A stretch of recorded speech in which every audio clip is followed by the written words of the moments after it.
Well, thanks to all of you for coming out this evening and taking a few minutes to think about old growth forests and maybe get motivated to go hiking in them. And also thanks to Oregon Wild and especially Chandra for setting this up and hosting that, which I greatly appreciate. And if you haven't seen Chandra's book or looked at it, it's excellent. It's got great descriptions, great photos, full of information, and I highly encourage you to get a hold of a copy if you don't have one. So what I have in mind basically is trying to illustrate some of the diversity of our Cascade Old Forest through a series of hikes, and then talk about the changes that I've seen over the 25 years as we do that. And let's see if I can make these advance. So that's the next. A little slow here. There we go. So to me, our old forests are iconic. I associate the Pacific Northwest with old forest, automatically and have for many decades. They're world-class wonders. They're unique. We have some of the highest biomass forests, some of the largest specimens of trees of anywhere in the world, and that really typifies and symbolizes for a lot of people the Pacific Northwest. And so I'm going to talk mostly about ecology and the dynamics of the forest and the changes that we've seen. But I think it's really important to acknowledge, both for me and I think for a lot of people, that it is more of the sort of human and emotive values that motivate, I know me, and I think a lot of people as well. And so I just want to just talk about that for a minute. I think the beauty of these forests is unsurpassed, and I always feel at home in an old growth forest. The light shining on the cinnamon bark trees, the beautiful moss covered maples, etc.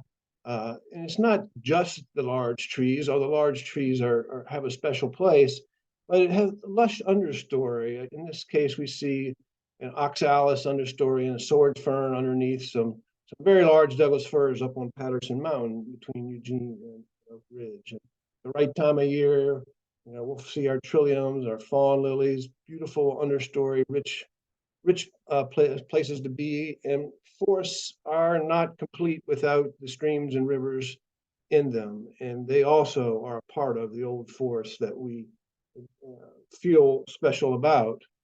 So the beauty is one aspect of the values that motivate me, but it's also the size of these trees. It is so amazing to me that we can stand next to these trees and feel so tiny.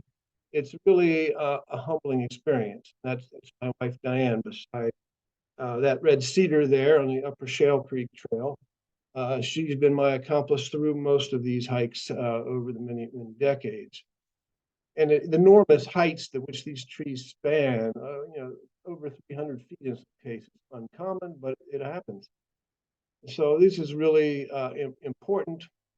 And they also span many centuries. These trees are in areas that are known for their very old forests. The tree on the right up by Gordon Lakes is in an area where Douglas firs have been aged at up to 850 years old. And the one on the left over on the Swamp Peak Trail in the Middle Sandy Wilderness, I've counted numerous trees in there, 600 plus years old. So it's that kind of age provides a certain connectivity through time to a pre-colonial past that, I don't know, makes me feel like I'm a part of a history that I don't really feel in other places necessarily. So that's part of what makes these forests special, I think, are these kinds of values. Now, I don't mean to underplay the importance of the ecology. It's really important. This large snag on the left is home to many things, but to a pair of nesting pileated woodpeckers when we walked by it on the King Castle Trail outside of Mackenzie Bridge. They weren't too happy about our being there, but we moved on. And then on the upper right there is a foliose lichen known as a lettuce lichen or Loberia organa that takes nitrogen out of the air and converts it into a form that be incorporated in the soil as a part of the nutrient capital of the site. And so they're very common in Douglas fir, old Douglas fir forest in particular, forming 5% of the foliar biomass in many places. And of course, the huge amount of wood, the huge standing boles, but also the logs on the ground that hold so much carbon and moisture and provide habitats to so many other organisms are also really important to the functioning of our ecosystems. These things, these values are what motivated me in the 90s when we did these series of hiking maps. There were 3 of them for the Willamette and Mount Hood and Southern Cascades, and then this book that we did for all of the Cascades. These things are all out of print. They were all done back in the 90s and early 2000s. And we moved to Boise for a while and came back, and I started wanting to get back out in the forest and hike some of these same trails again to see what had changed and what hadn't changed. And I didn't start out with any purpose of doing another edition of these hiking guides, but after a couple of weeks and going to several hikes, I started to wonder, well, maybe I should document this in some way because it is kind of a unique experience. And so I chose to do that in the form of a website. It's readily addresses at the top. I encourage you to take a look, to share it with anybody you think that might be interested. And it documents these hikes as they exist now, and I intend to keep them up to date as I am able to over time. And for the moment, it just has the 50 old-growth hikes to Willamette National Forest. But I think over the winter, I may start adding some things in the Mount Hood Forest as well. But it's really easy to use. At the top, there are 3 drop-down menus. One on old growth, there's a lot of basic information about ecology and wildfire, climate change, etc. The heart of the website is under the hikes area, which is organized by major watersheds. And then to the right, there's just some basic information about how to hike safely, use roads, etc.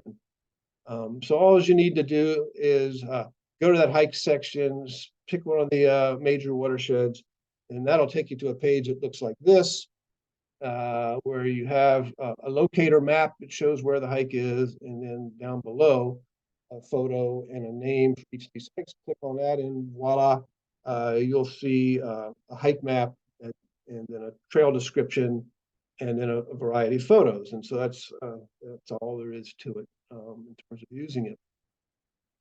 So there are a variety of perspectives on what is an old growth forest. I'm going to focus on the observable and ecological characteristics old growth forests have been described, and in terms of economic, in terms of cultural, in terms of philosophical values and definitions. But what we're going to see here is what we can see, and it's what has been commonly described as characteristics of old forests for several decades now.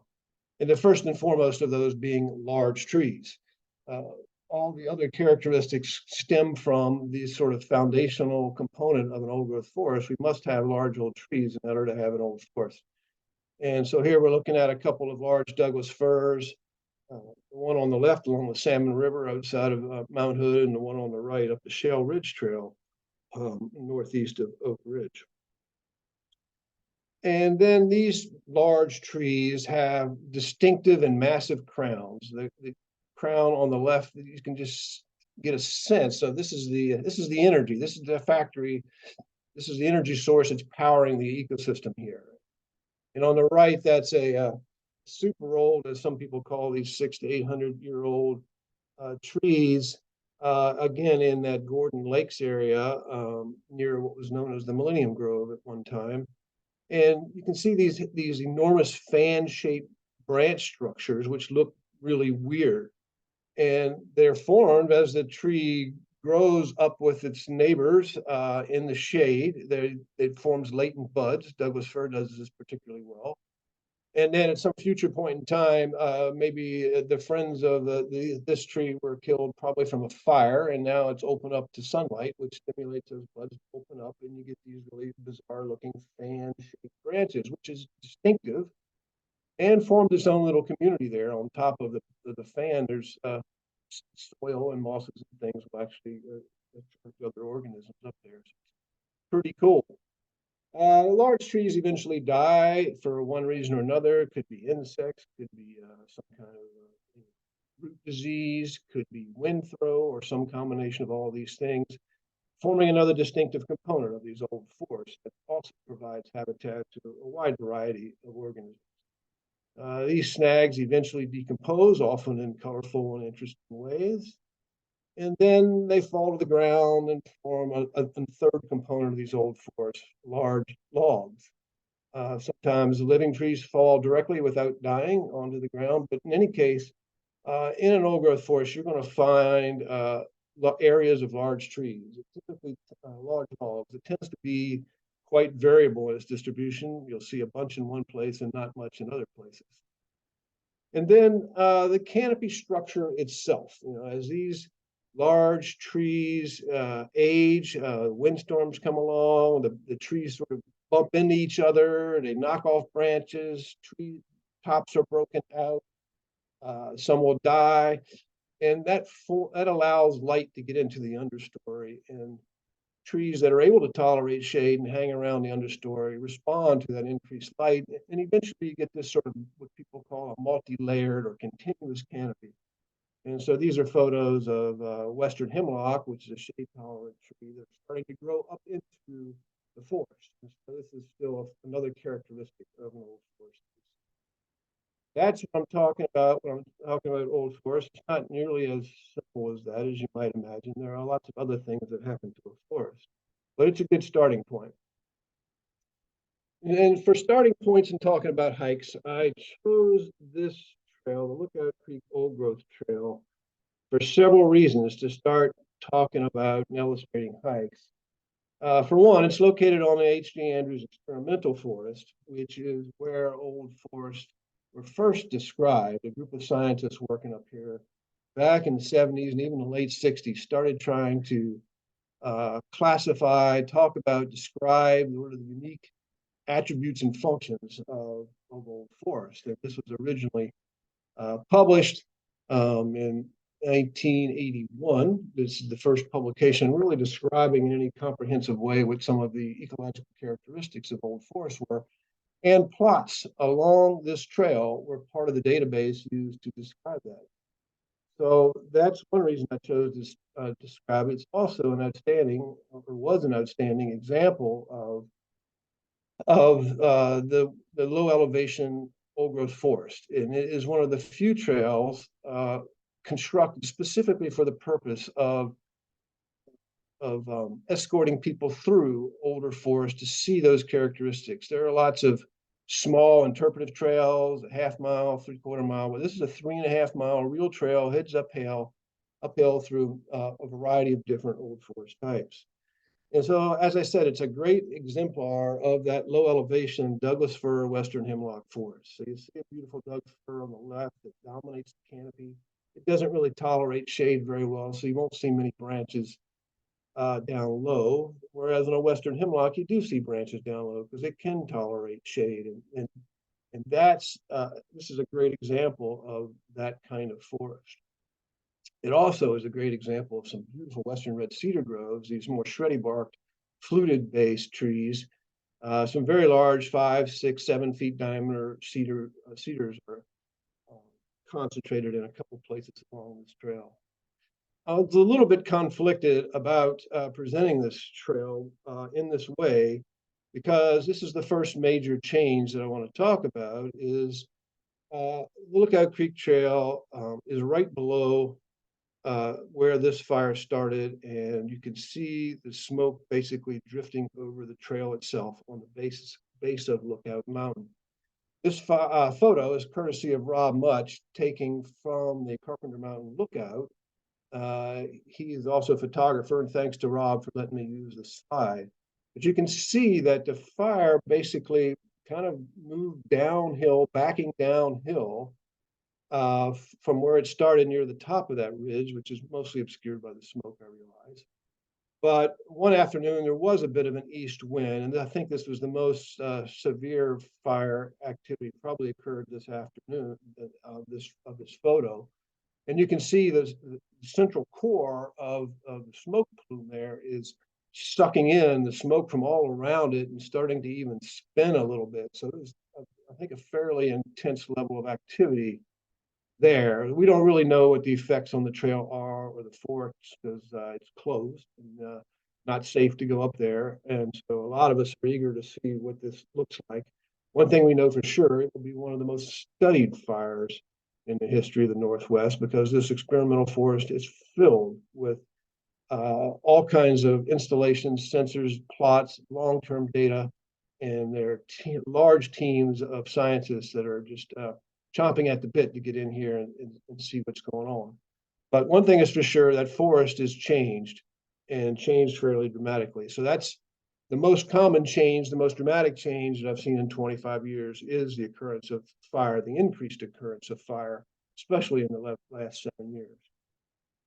So moving on to another hike, illustrating a different kind of change, is the Goodman Creek hike, located between Eugene and Oak Ridge. It's low elevation, open year round, although a bit muddy in rainy periods. And the kind of change that this hike illustrates is the sort of maturation or these mature forests. This is about a 150-year-old forest, more or less. And I can see that the forest is becoming more old growth like in the 25-year period since we put out the second edition of the Old Growth Guide. You can see an understory of hemlock starting to develop, growing to the gaps. You can see some snags forming, the canopy opening up a little bit. You can see a few logs that have fallen down. So it's nothing like what the Lookout Creek Trail used to be, or any of these 400 or 500-year-old forests. It's a mature forest, but it's starting to get there. It's starting to develop some of these characteristics, and that's a positive thing. And it's a positive thing that there are some large blocks of low elevation mature forests like the Hardesty Mountain Unroaded area, the Menagerie Wilderness, and other places like that. And so hopefully they'll be able to have the time and chance to develop the more complex and larger structures of old growth forest over time. But this hike also includes some patches of large trees from the 350-400-year-old era, and a little patch of old growth near where the trail crosses Goodman Creek a couple miles in. So even if you aren't interested in the ecology lesson, it's a beautiful place to go hiking. And it's the closest old forest to Eugene, really, now that Fall Creek has burned 3 times in the last 7 years. It's going to be hard to find. And the Fall Creek Trail won't be open for quite a while anyway. So anyway, Goodman Creek, I recommend it, open year round. The next hike I'm including here is the Upper North Fork Trail up after Heidi Drive between the Blue River and McKenzie and Oak Ridge. This is on best access from the Oak Ridge side, near where the road takes a bend uphill to go over the pass to the north. And so this is a level and easy trail that can be hiked from many different points. But the forest to the east upriver from Constitution Grove for the first mile or so is truly special, with some of the largest trees that you'll find anywhere on the forest. There's some other really nice riparian flats with big red cedar and Doug fir, so you can't go wrong any place you choose to hike on this trail. So just for an example, these are some Douglas fir, 7 feet or more in diameter along places in this trail. And there's Diane doing some sketching called Unawares in front of this huge duff mound on the right side there. You can see the duff piled up shoulder height, consisting of needles, branches, bark, sloughed down over the many decades. So that's I caught my eye because you don't usually see them quite that big. It also has some amazing western red cedars, 7, 8 feet in diameter in several places, and a couple I measured between 9 and 10 feet in diameter. So pretty unusual in terms of its size. And then also on the left here, we have a 40-inch Pacific yew. And so I'm used to thinking of Pacific yew as being pretty large at 20 inches.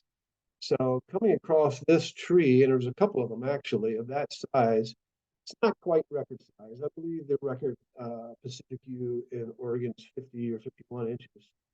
But you will be astonished if you're attuned to Pacific yew at all. And there's huge grand fir up there, 5 feet plus. It's a big leaf maple. So to me, the thing about this is that it almost seems timeless, that it hasn't changed, that the big trees are still there and they're enormous and still just as impressive.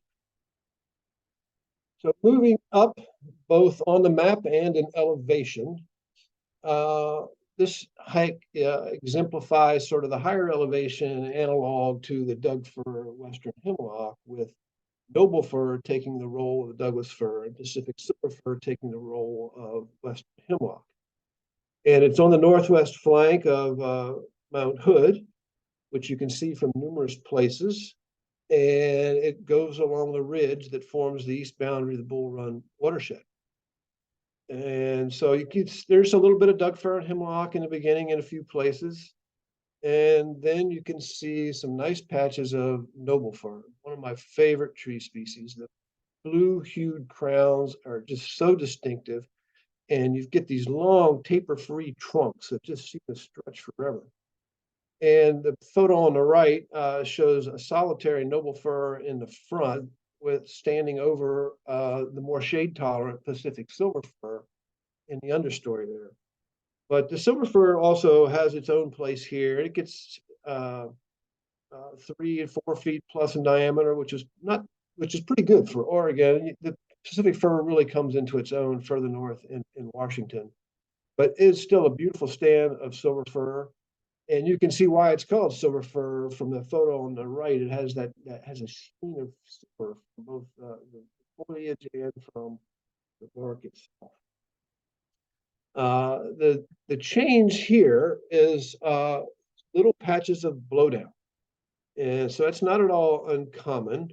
But it creates some of the diversity in the structure of these old forests. It provides opportunities for other species to get going in the gaps that form, like Western Hemlock, or here at this elevation, Pacific silver fir.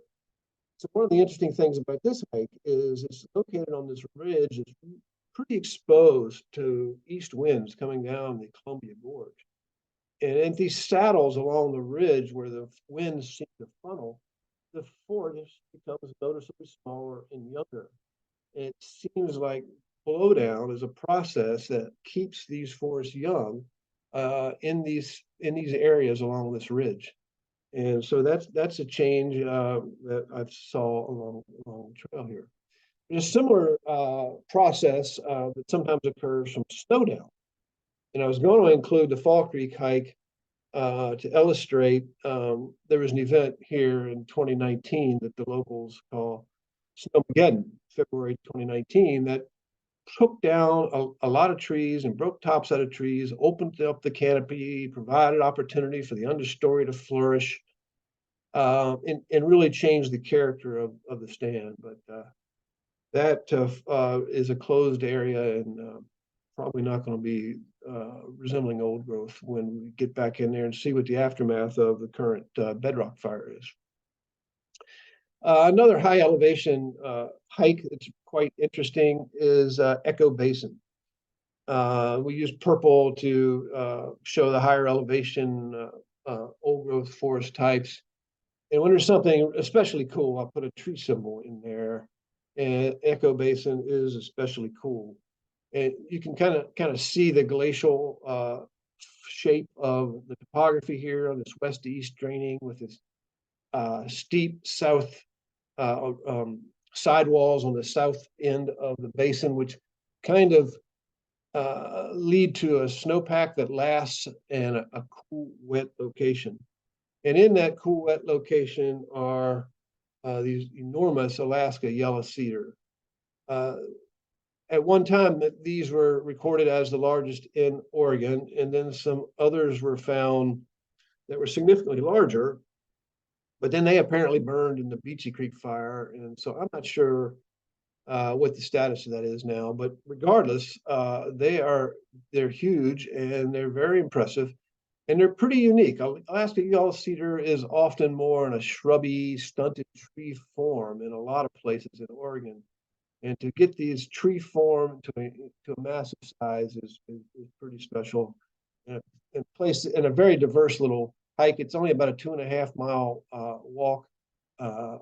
And there's also some large noble fir in here.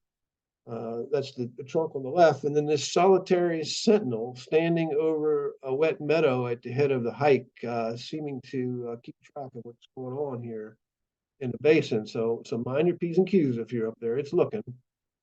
And the thing I've noticed in 25 years up here is that the noble fir component is dropping out. These stags are actually yellow cedar stags, which are also quite distinctive, which is why I included them. I just thought it was so cool. But the noble fir, there's still a few large old noble fir there, but that seems to be a forest that's in the process of transitioning to a more Pacific silver fir kind of forest. And that's a change you can find in some of the very oldest forests as the large old component is slowly dying out and snags are becoming more common. So this is an example of that process that's playing out. Another high elevation hike illustrating a different species, in this case, mountain hemlock, can be found along the trail up to Fuji Mountain. This is right on the southeast edge of last year's Cedar Creek fire, but it is open. The road is open, the trail is open, and it is the easiest way to get to 7,000 feet in the Willamette National Forest. And so you hike up the trail and you'll see this nice stand of mountain hemlock old growth. This is in the very western edge of a large stand that extends most of the way to Waldo Lake and down to the road up to Waldo Lake, where you can find examples of 4-foot diameter mountain hemlock, which is pretty impressive for Central Oregon. I have not seen a more impressive stand of mountain hemlock than this stand south of Waldo Lake in Oregon. And this trail was actually used as part of the boundary, the fire line for the Cedar Creek fire. And so you can see on the left, the forest understory looks like what it did in the prior photos. And on the right, there's a burnout operation, and they removed some of the larger trees that must have been a hazard in some way. It's not entirely clear, but the understory will grow back and it'll be green, in, I don't know, 10 years or something. And it'll eventually look pretty much like the other side, except it'll have a lower density of large trees. So that's a unique change. It's the first time I'd seen a trail used extensively for a fire line in an old growth forest like that. But the real change is what you see from the top. The photo on the left is from 1991, looking down Black Creek to the west, and then on the right from 2023. There's obviously a large patch of high severity fire in the foreground. It's a little bit hard to see because the smoke from the flat fire actually is obscuring. Somehow that seems apropos. The view into the distance. But the far ridges are more mixed. You can see patches of green and patches of brown along the landscape, and then shifting around to the north. The same 1991 view looking over Waldo Lake to the Three Sisters, slightly exaggerated in scale. And then on the right, the current view. And so again, a high severity patch in the foreground, a little hole in the donut of green there just to the west of Waldo Lake. And then in the distance, a light patch that burned severely both in the 1996 Charlton fire and again during the Cedar Creek fire last year. That's an area that's going to take a long time recovering because it's in a high elevation, low productive site to start with. And now it's had 2 severe fires. But that is part of the landscape. The last hike I wanted to talk about exemplifies another kind of change and another kind of old forest. And this is the dry conifer forest found above Hills Creek Dam along the Middle Fork Trail south of Oak Ridge. And this is the northernmost expanse of a significant area of this dry-bush conifer type, which includes extensive ponderosa pine and some other species, which I'll show in a second. But there was a logging and restoration project implemented quite a few years back with the intent to try to restore what this forest used to look like prior to colonization. So you can see the dense forest to the left with a large ponderosa pine in the foreground and a couple of downslope, partially obscured, those oranger trees. Again, these older ponderosa pine. And it is understood by many, or thought by many, and there's been quite a bit of study and data collecting to support this. This was an area that supported very frequent fire. And you can see fire scar here is quite typical that shows evidence of multiple fires. And then these fires were both lightning calls, but most likely largely lit by indigenous tribal folks for various cultural reasons. And that ignition source also was eliminated during the settlement period. And now this forest grew up over the past century or so during this period of reduced fire. And so the Forest Service thought it would be a good idea to try to restore what that forest used to look like, because there were species that were being eliminated because of this dense growth of conifers coming into what had been more of an open savanna type stand. And so that's what you see along this hike, is examples of the dense forest where the restoration work has not occurred in areas that look like this. So the forest has been greatly opened up. The logging parameters maintained all of the larger trees, and this is a very different looking forest, and the intent in part was to restore more of that bunch grass and savanna scattered large tree ecosystem that was thought to be there for quite a long time prior to our arrival here. And then the white oak, Oregon white oak, which you couldn't really see very well in any of the dense forest, is now been opened up and will hopefully do better there. So this is a very interesting hike. There's a mix of forest types here. There's also this large incense cedar, large sugar pine, which will likely benefit from being opened up and reduced probability of severe fire moving through there.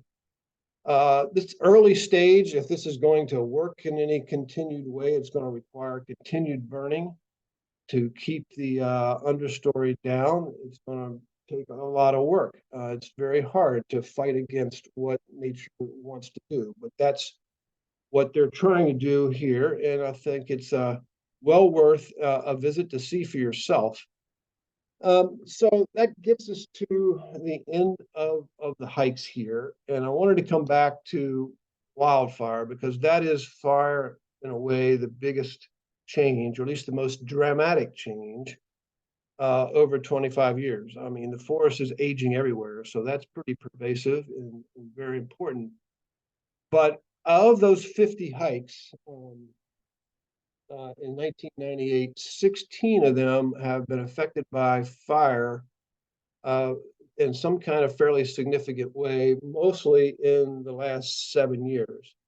And so the shot on the left is looking towards French Creek Ridge, hike number 3, pretty severe burn through there. This is from Stallman Point, right across the reservoir from Detroit. And the picture on the right is of the former Delta OldGrowth grove. Again, a pretty severe fire ripped through here the night of the Labor Day fires in 2020. And so this has been a pretty dramatic increase in the area of high severity fire. Not all of the fires, of course, are high severity. This is a couple of photos from the French Peak Creek hike, which is an area of low elevation forest. The first, actually, that was became a formal wilderness. And there are, here you see more of a mixed severity fire, where you've got areas of large green trees, areas of dead trees. Mostly it burned through here on the surface, killing the understory trees, killing the thinner bark trees like Western Hemlock and some of the small Douglas fir, but most of the large Douglas fir have survived. Again, it's going to be a very different forest than the kind of classic old growth, so to speak, but as long as the large trees are there, then you've got the foundation to build some old forest structures, or to allow old forest structures to develop over time. And that's what we see in other areas like this along French Peak Creek. And of course, our old forests have been surviving fire for a long period of time. If you've done any extensive hiking in old forests in Central Oregon, you'll have come across many trees that have these kinds of fire scorches on them, and the trees are still there. They've got thick bark, and they'll do quite well over time. So I think in some ways we have to maybe modify our mental models of what old growth is, because I think we're going to see more of these kinds of forests where we're not going to have the same kind of understory structure. We might not have the same kind of density of large tree structures of live and dead both. If current trends plan out into the future. Anyway, it's autumn. It's a great time to get out in the woods. I encourage you to do so. It might be frosting in the morning, but the colors are there, and they're going to be coming along in the next few weeks, and it just adds beauty and enjoyment. So happy hiking.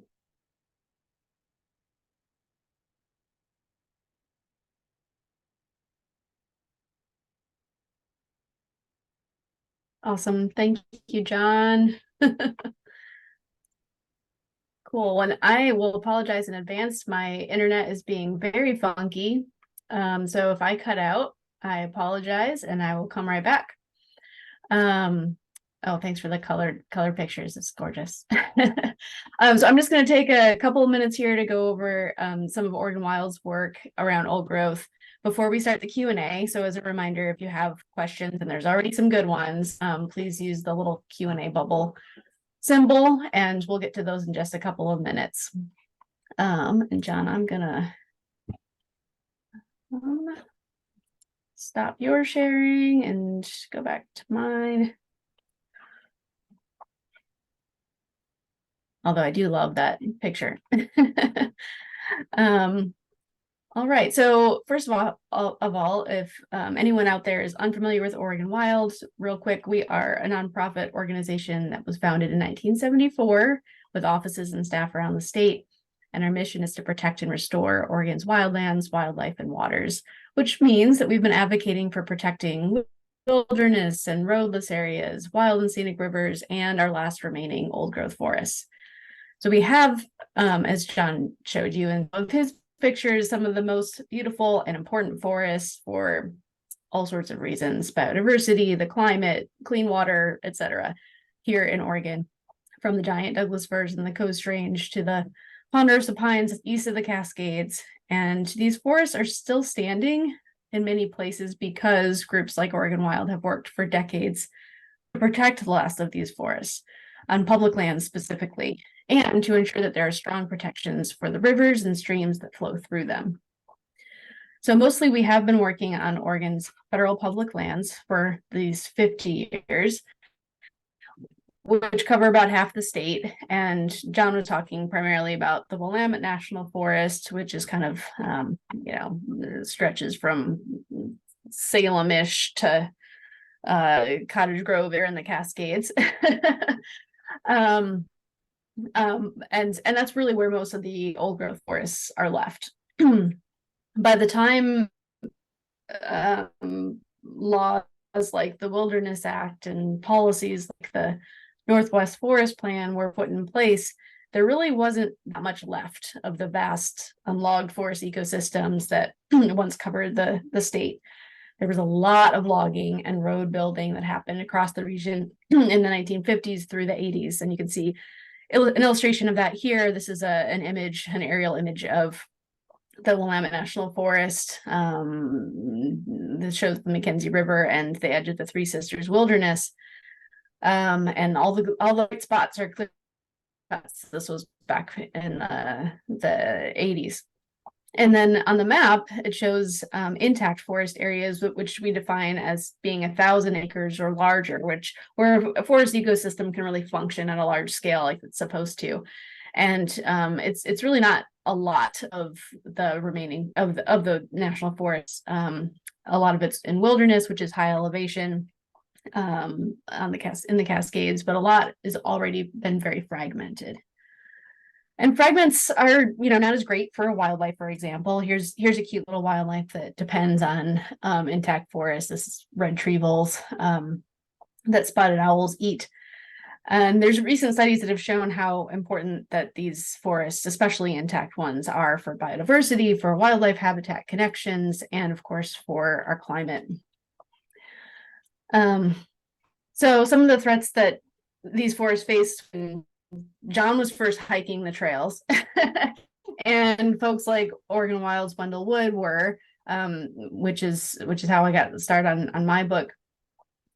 Some of those threats, like extensive logging and old growth, have been scaled back because of some of these laws and policies and public demand.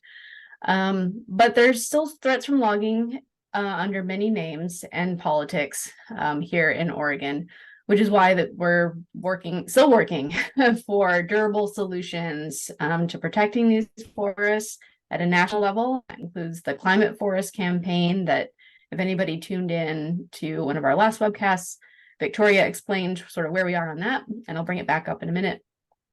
And supporting the designation of more wild and scenic rivers and the surrounding forests with the River Democracy Act.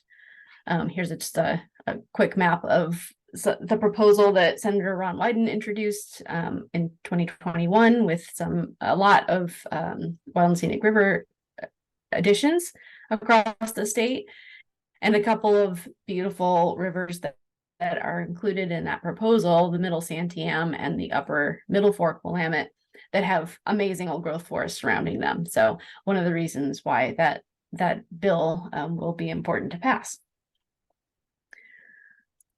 What about the threat of wildfire to these forests? We like to talk about logging and it being a threat. And, here we're talking about how many of these places have been impacted, or, the old growth forests have been killed by fire. And I don't like to think about it as a threat per se, although I totally feel the sense of loss that I'm sure you do too, John, when you hike some of the places that you have many years of experience in. In my book, published just 5 years ago, here's the list of all the current closures from fire. Some of them aren't permanent, they're just closed because there's large fire closure areas across the Willamette and the Umpqua National Forest. I know folks probably can't read this, but the big red areas are all closed right now on the National Forest because of fires. And it's good to get a look at some of them. Here's another view of the Black Creek Canyon next to Waldo Lake that John also showed. But it's important to remember that some trails open up right away after fires. So this is a shot of a mixed severity fire from 2021, and one of my favorite trails called Yellow Jacket Glade that's in my book.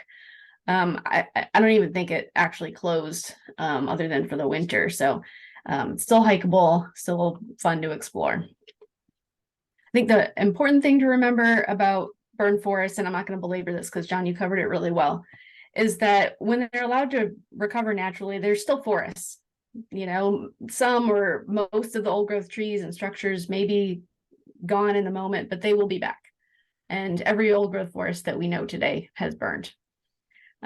Forests affected by fire still retain most of their carbon. They provide great wildlife habitat. they start regrowing again, and they can be some of the most interesting places to hike. I'm going to quickly wrap up and just say that I do want to encourage folks to get out and experience some of these trails and forests that John talked about and that Oregon Wild works to protect. And then and so there's a website for John's website with all the updated hikes, and you can check out Oregon's Ancient Forest Hiking Guide I wrote as well. Maybe you'll win it in the raffle. And then I want you to consider taking action for these forests. There's a couple of important ways that you can do that right now that are super easy.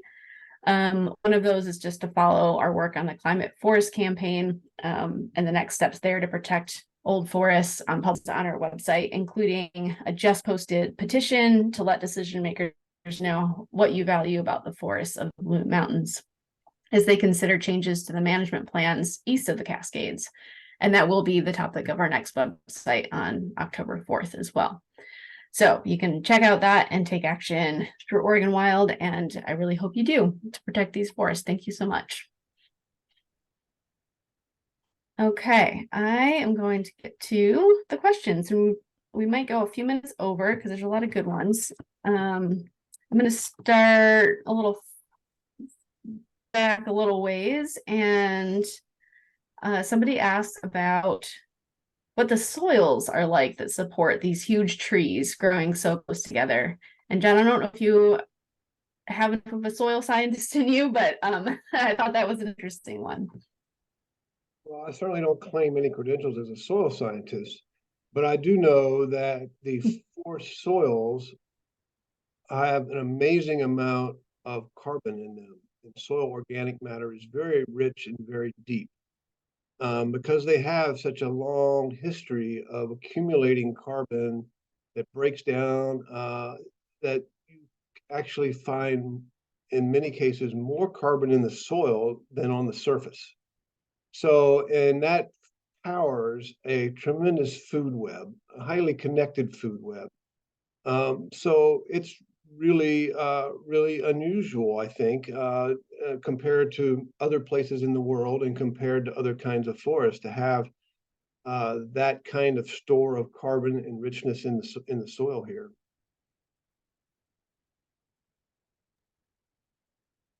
Great, thanks. I have opinions about this, but I'm wondering if you want to answer the question first, and then I'll weigh in. But somebody wants to know where a good, easy hike is to get into the old growth. It's relatively flat and easily to access. Well, depending upon where the individual's living, if they're up in sort of the Portland area, the old Salmon River Trail is easily accessible. It's quite popular. I would advise avoiding it on weekends, but it's a beautiful old forest right along the river in a little stretch between the road and the river. You can hike. It's very easy to get to, paved road all the way. So that would be one. If you're more like, say, in Salem, maybe come up Highway 20 to the House Rock campground. It's got a very easy trail, a loop, and also connects to the old Sandy M wagon road. And there's some enormous old trees in there. It's quite pretty. It's along the river as well. So that's another option. If you're more in the Eugene area, Goodman Creek that I was talking about is a close option. And the upper North Fork is a much more impressive option to really see outstanding, large, enormous trees, very old trees. Those would be some options I'd think of. What do you got in mind? Yeah, perfect. And to clarify, if someone didn't hear, that's the old Salmon River Trail up by Portland. It's right by Zigzag. And then those are all great. I was going to say House Rock on the Santiam, and because of the North Fork and Goodman Creek, and one more, which you didn't talk about, the Coast Range, but a really great little less than a mile loop is called the Pond Grove, and it's up the North Fork of the Siuslaw, not far from Florence. And all of those are, well, all but Pawn, I think, are in your guide, John, and they're all in mine as well. So um, let's see. Someone had a question about fire closures, and in the context of hiking, I think it is good to talk a little bit about this. Somebody earlier asked about whether the H.J. Andrews was open or not, and then someone like, why such a large area closed? Is it for public safety, or are the fires ongoing, or what? Well, the fire officials and national forest officials are the ones to answer that question. But my impression is, and the Andrews is certainly not open right now. There's an active fire there, and there's a wide area closure. My impression is that during the fire, it's partly about protecting the people that are conducting fire operations, that are busy driving around, moving equipment around, flying around, and they need to be safe doing it. So that's one reason. And so I understand that. It does seem like over time these area closures have gotten larger and larger and last longer and longer. I personally get a little annoyed how long these fire closures last after a fire, more than the closures during the fire, which make much more sense to me. I'm not an agency official, and I understand they have different things to consider around safety, and I don't take it lightly. So I understand.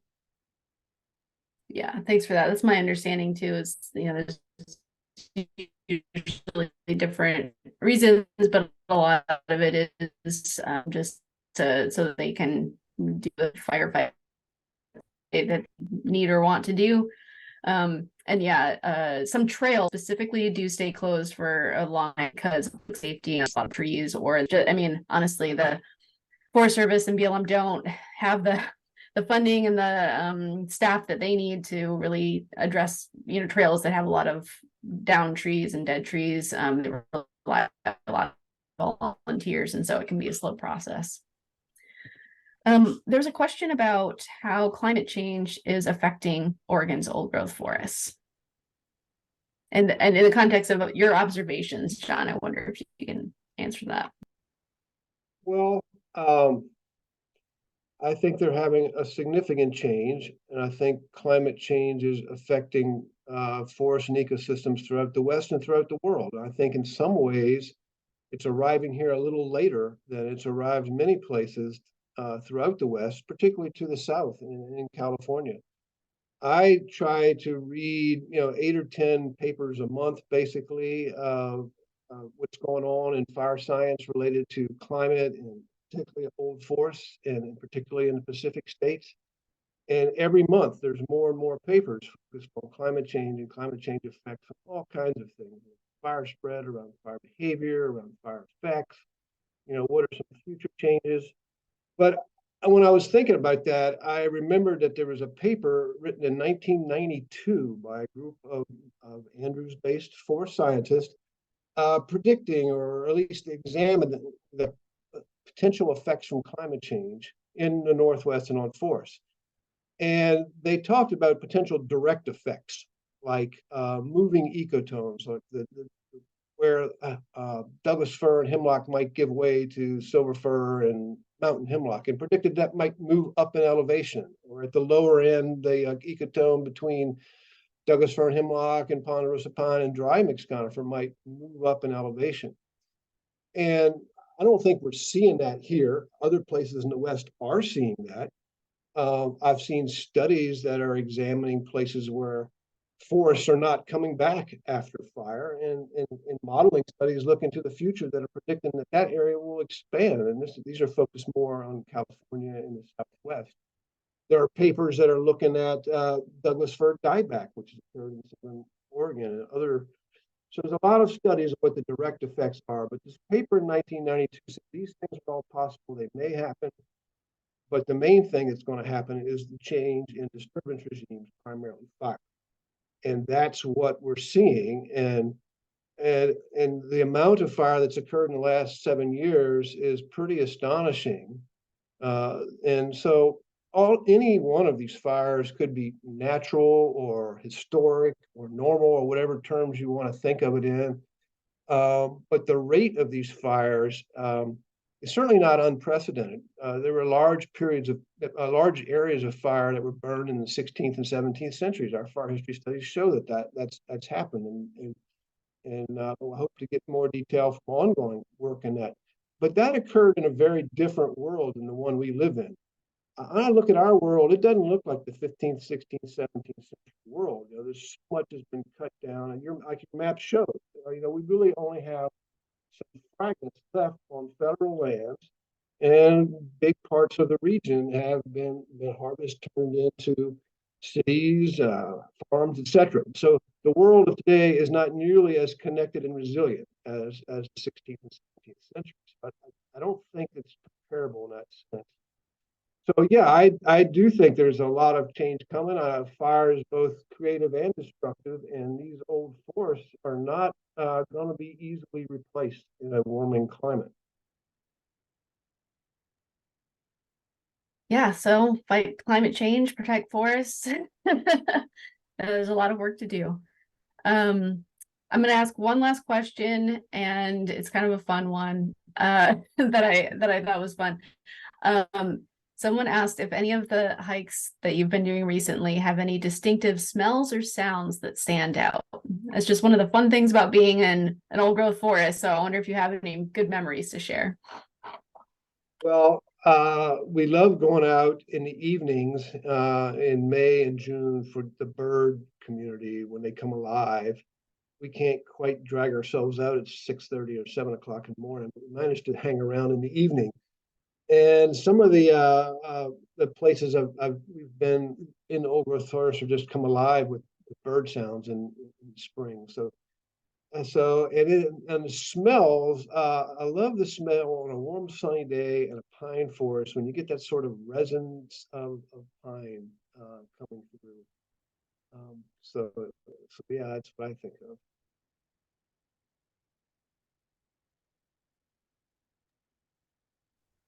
Thanks. Okay, and one last one came in, if you don't mind staying for it.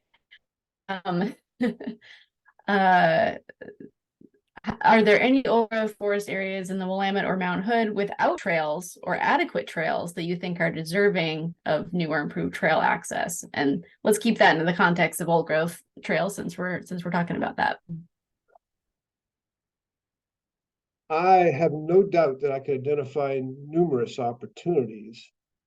I'm not sure I would get a good listen from the Forest Service since they have a very difficult time maintaining what they have. And I've in fact proposed trails in untrailed old growth forests that can kind of just say, that's a good idea, John. Too bad we can't make that happen. So I don't know. I think that there are opportunities, but the realities of getting new trails built and maintained for the funding climate are very very hard to come by. But if this individual knows how to keep them funded, I bet I can find plenty of opportunities. I wonder with maybe some trails closing or being closed for a long time, or just the shift in where really pleasant places to hike are because of fires. Maybe we could build some new ones. I don't know. A little bit of a tricky thought, but yeah. Well, thank you everybody who's hung in there. Sorry if we didn't get to everyone's questions. Check out John's website. We'll be posting that along with the recording on the Oregon Wild blog tomorrow so that it's easy to link to. And thank you, John, for sharing all of this. Really appreciate it. Well, thank you for hosting, and thanks to all that stuck around. Take care. Bye.